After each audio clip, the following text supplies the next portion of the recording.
Now, coming up, the cover-up at the BBC at the centre of controversy after they continued paying the presenter Huw Edwards his colossal salary after he was arrested on suspicion of those serious offences against young children. In a statement, the BBC said he would have been sacked if he had been charged while still working for the corporation. Well, we're joined now by the political columnist for the Sun, Trevor Kavanagh. He was a bit of a political legend, certainly to me. Trevor, morning to you.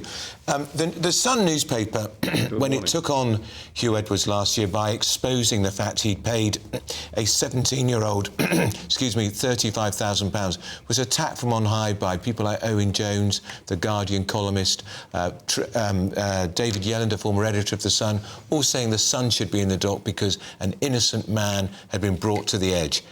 Vindication for the Sun today. I wonder when we're going to get an apology from those left-wing agitators. Well, I must say that I'm looking forward to the apology from my former editor, David Yellender, who I'm sure will be big enough to say that he was grotesquely mistaken and should have known better.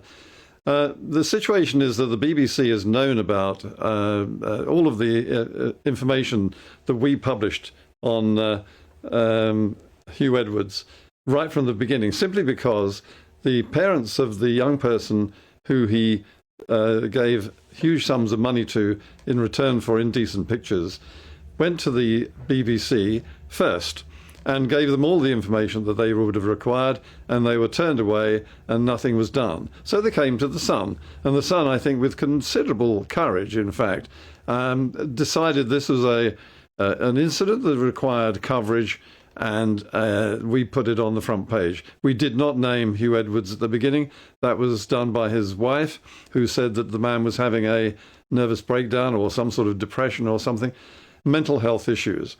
Now, none of this excuses the BBC for failing to do something right at the start, and not just about this particular incident that the parents reported, but about other incidents where he was approaching members of the BBC staff for similar sort of favours.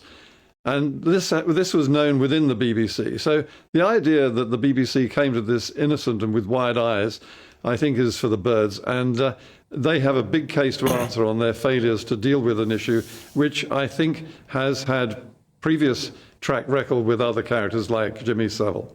What can the BBC learn from this, Huw, going forward and making sure that presenters aren't conducting themselves in this manner in the future?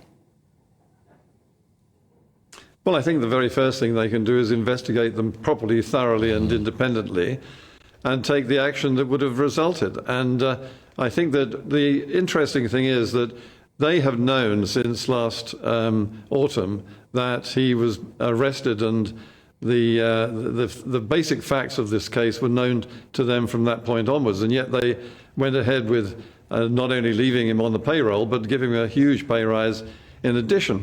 Now, that is unforgivable, unacceptable and inexcusable. So they have a case to answer here, and I think that they need now to come out in public and explain themselves. We talked to a former head of ethics at the BBC, Trevor, who said, well, the BBC were in a contractual obligation to pay that because he hadn't been charged at that point, innocent until proven guilty. How would you respond to that?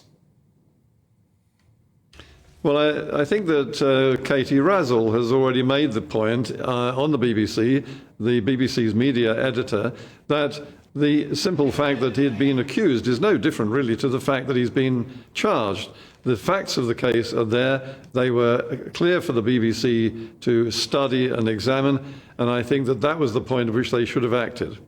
OK, thank you. Trevor Kavanagh, the legendary he really is. From the Sun, formerly of the Sun. A BBC spokesperson has said it was made aware in confidence that Huw Edwards had been arrested on suspicion of serious offences and released on bail whilst the police continued their investigation. At the time, no charges had been brought against Mr Edwards, and the BBC had also been made aware of a significant risk to his health.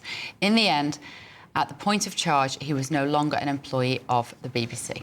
No reference to the threat to the health of the young boys who were gratuitously exploited by Huw Edwards.